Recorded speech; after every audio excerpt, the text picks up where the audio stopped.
स्वच्छता पंधरवडा निमित्त टाकाऊपासून टिकाऊ वस्तू तयार करण्याचा आम्ही उपक्रम घेतला होता।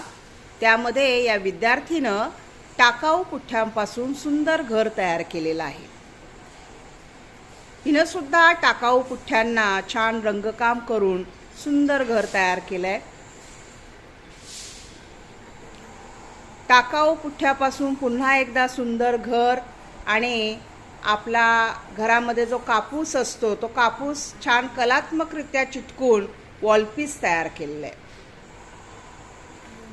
या मुलीनं प्लास्टिकच्या बॉटलला छान कटिंग करून त्याचा फ्लॉवर पॉट तयार केलाय आणि फुलं सुद्धा तयार केली आहेत। टाकाऊ वस्तू कचऱ्यामध्ये टाकण्यापेक्षा त्या अशा जर आपण टिकाऊ कलाकृती तयार केल्या तर कचऱ्याचं व्यवस्थापन करता येतं।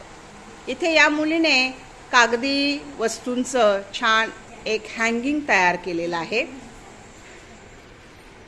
प्लास्टिकच्या बॉटलचाच सांगाडा करून त्याच्यामध्ये प्लास्टिकचे हे जे फुगे आहेत, रबरी फुगे, ते फुगून या मुलाने सुंदर लॅम्प तयार केलेत।